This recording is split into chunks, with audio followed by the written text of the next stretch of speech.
ശ്രീ ആനന്ദ് കൊച്ചുകൂടി ഇവിടെ ഭരണവിരുദ്ധ വികാരം ഉണ്ട് എന്നുള്ളതാണല്ലോ കോൺഗ്രസിന്റെ വിലയിരുത്തൽ. ഭരണവിരുദ്ധ വികാരം ഉണ്ടെങ്കിൽ അത് പെട്ടെന്ന് ഓൾ ഓഫ് എ സഡൻ ഉണ്ടാവുന്നതല്ല. അത് പല വർഷങ്ങളിൽ പല വിഷയങ്ങളിൽ ജനങ്ങൾക്കുള്ളിൽ ഉറഞ്ഞുറഞ്ഞുണ്ടാവുന്ന ഒന്നാണ്. അതിനെ അവസാനകാല പ്രൊപ്പഗണ്ട കൊണ്ടോ ഈ പറയുന്ന PR പരസ്യം കൊണ്ടോ അട്ടിമറിക്കാൻ കഴിയുന്ന ഒന്നുമല്ല. അത് പക്ഷേ വോട്ടാവണമെങ്കിൽ എന്ന് പറഞ്ഞാൽ ഈ പറയുന്ന ഭരണവിരുദ്ധ വികാരം ഒരു വേവായി ട്രാൻസ്ലേറ്റ് ചെയ്യപ്പെടണമെങ്കിൽ ഒരു ക്രെഡിബിൾ മുഖം അപ്പുറത്ത് വേണം. ഭരണവിരുദ്ധ വികാരം ഉണ്ടെങ്കിൽ അങ്ങയുടെ മനസ്സിൽ വരുന്ന ആ മുഖം ഏതാണ് ശ്രീ ആനന്ദ് കൊച്ചുകൂടി? ഹാഷ്മി, ഞാൻ അങ്ങനെ ഒരു പ്രത്യേക നേതാവിനെ ഉയർത്തി കാണിക്കാൻ താല്പര്യപ്പെടുന്ന ഒരാളല്ല. കാരണം അത് ശരിയല്ല. ഓരോ ആ കോൺഗ്രസിൻ്റെ അത് അവരുടെ പ്രൊറോഗേറ്റീവാണ്.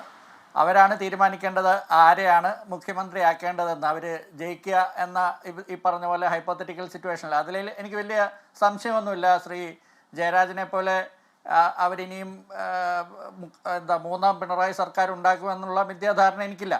പക്ഷെ അപ്പോഴും ഇതിൽ പല കാര്യങ്ങൾ, ഇപ്പോൾ എത്ര സീറ്റ് കിട്ടും എന്നുൾപ്പെടെ പല കാര്യങ്ങൾ ഇതിൻ്റെ അത് നിർണായകമാവും. ഉദാഹരണത്തിന് ഒരു 75 മുതൽ 85 വരെ ഒക്കെ CPM-കാർ തന്നെ കണക്കൂട്ടുന്ന രീതിയിലുള്ള ആ ഒരു രീതിയിൽ കോൺഗ്രസ് അല്ല UDF-ന് ജയിക്കാൻ പറ്റിയാൽ, അപ്പോൾ ആ സീറ്റുകൾ കുറവ് എന്നുള്ള രീതിയിൽ വളരെ നിർണായകമായ പല 2011 ഉമ്മൻചാണ്ടിയെ പോലെ ട്രപ്പീസ് കളിക്കാൻ പറ്റുന്ന ഒരു മുഖ്യമന്ത്രിയെ കൊണ്ടുവരേണ്ടി വരും. അതല്ല ഇനിയിപ്പോൾ 90 സീറ്റിന് മുകളിൽ, അതുമല്ല ഇനി 100 സീറ്റിലേക്കൊക്കെ എത്തിയാൽ, ഇവിടെ കോൺഗ്രസിന് ഒറ്റയ്ക്ക് 60 സീറ്റൊക്കെ കിട്ടിയാൽ, അപ്പോൾ വേറൊരു തരത്തിലായിരിക്കും ഇതിൻ്റെ കോമ്പോസിഷൻ. അപ്പോൾ അത് ജനിക്കാനിരിക്കുന്ന കുഞ്ഞിൻ്റെ ജാതകം എന്ന് പറയുന്നത് പോലെ ഇനിയിപ്പോൾ പിന്നീട് തീരുമാനിക്കേണ്ട കാര്യമാണ്. പക്ഷേ 1-2 കാര്യങ്ങൾ ഇതിൻ്റെ അകത്ത് എനിക്ക് ചൂണ്ടിക്കാണിക്കാനുള്ളത്, ഈ KC വേണുഗോപാൽ കുറേ കാലമായിട്ട് അദ്ദേഹത്തിന് കേരളത്തിൽ ഒരു താല്പര്യവുമില്ല. അദ്ദേഹം ഹൈക്കമാൻഡ് കളിക്കുകയാണ്.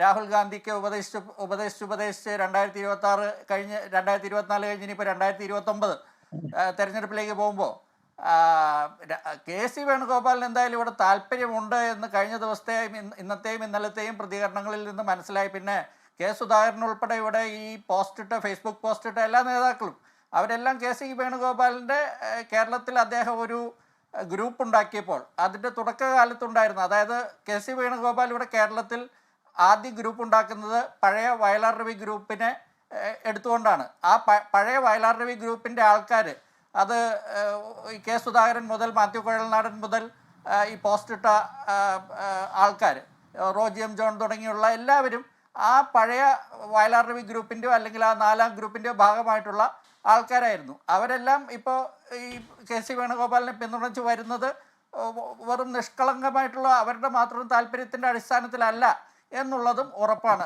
അതായത് KC വേണുഗോപാലിൻ്റെ ഒരു താല്പര്യം, അദ്ദേഹത്തിന് മുഖ്യമന്ത്രിയാകാൻ താല്പര്യമുണ്ട് എന്നുള്ള കാര്യം നമുക്കിപ്പോൾ ഉറപ്പായിരിക്കുന്നു. ഇതുവരെ അത് പലരും പറഞ്ഞ് പരത്തിയിരുന്ന, അല്ലെങ്കിൽ അത് അതിനെ പലതരത്തിൽ വക്രീകരിച്ചൊക്കെ പലരും പറയുമായിരുന്നു. പക്ഷേ അത് ഒന്നാമത്തെ കാര്യം. രണ്ടാമത്തെ കാര്യം, ഇവിടെ VD സതീശൻ അദ്ദേഹം ഈ പറയുന്നത് പോലെ, ഹാഷ്മി പറഞ്ഞതുപോലെ ഒരു ക്രെഡിബിൾ ഫേസ് ആയിട്ട് നിന്നു എന്നുള്ളത് വസ്തുതയാണ്. ഉദാഹരണത്തിന് ഞാനിപ്പോൾ ഓർക്കുന്നുണ്ട്, ഈ 2021 തെരഞ്ഞെടുപ്പിൻ്റെ ആ ഘട്ടത്തിലൊക്കെ ഇതുപോലെ ചർച്ച നടക്കുമ്പോൾ ഞാനും ഇവിടെ ഇരിക്കുന്ന പലരും, ബഹുമാനപ്പെട്ട ശ്രീകുമാറും ശ്രീ സജീവനും ഒക്കെ ഉൾപ്പെടെ ചർച്ചകളിൽ പറയുന്ന ഒരു കാര്യം, ഈ രമേശ് ചെന്നിത്തലയുടെ ആരോപണങ്ങൾ, അദ്ദേഹം പത്രസമ്മേളനങ്ങൾ വിളിക്കുന്നു, അദ്ദേഹം പലതരം ആരോപണങ്ങൾ ഉയർത്തിക്കൊണ്ടുവരുന്നു, അഴിമതിക്ക് പലതരം അഴിമതി പുറത്തു കൊണ്ടുവരുന്നു. പക്ഷേ അന്ന് ഒരു പ്രത്യേക സാഹചര്യത്തിൽ, അന്നത്തെ കോവിഡിൻ്റെയൊക്കെ പശ്ചാത്തലത്തിൽ ആ അഴിമതി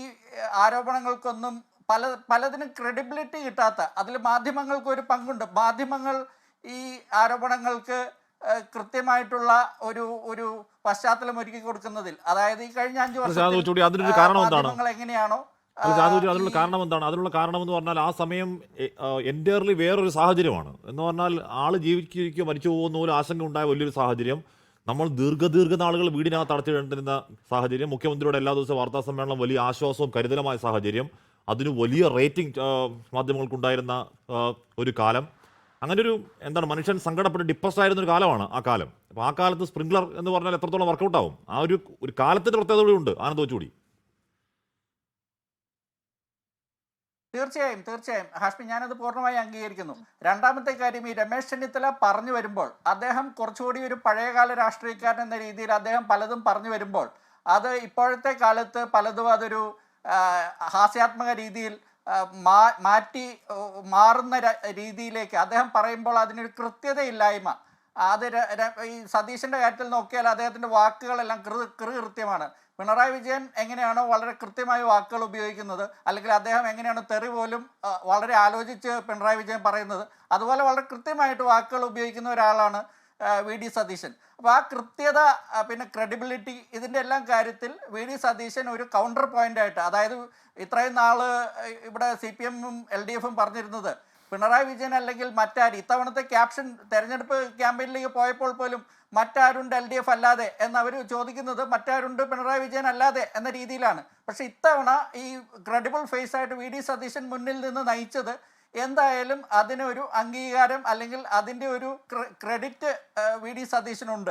രമേശ് ചെന്നിത്തലയുടെ കാര്യമെടുത്താൽ അദ്ദേഹം 2011 തന്നെ പാർലമെൻ്ററി പാർട്ടിയിൽ ചെറിയ ഒരു 38 പേരായിരുന്നു എന്നാണ് അന്ന് കോൺഗ്രസിൻ്റെ പാർലമെൻ്ററി പാർട്ടി ഉണ്ടായിരുന്നതെന്നാണ് എൻ്റെ ഓർമ്മ.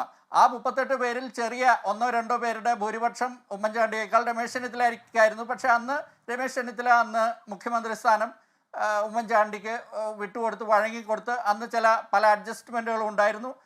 അതേക്കുറിച്ച് രമേശ് ചെന്നിത്തല ഇതുവരെ പുറത്തു പറഞ്ഞിട്ടില്ല.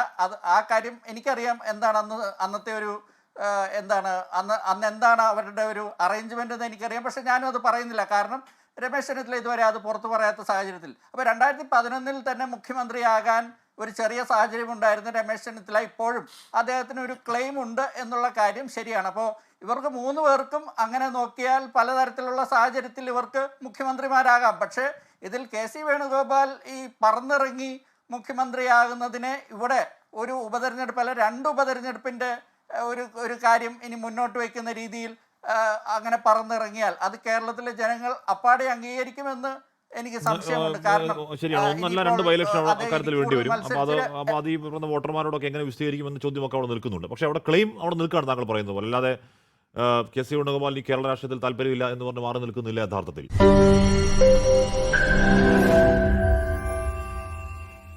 ലോകത്തെവിടെയായാലും ഏത് സമയത്തും 24 വാർത്തകളും ഓഗ്മെന്റഡ് റിയാലിറ്റി പാക്കേജുകളും എക്സ്പ്ലെയിനറുകളും വിശദമായി കാണാൻ ഞങ്ങളുടെ YouTube ചാനൽ നിങ്ങൾക്ക് സബ്സ്ക്രൈബ് ചെയ്യാം.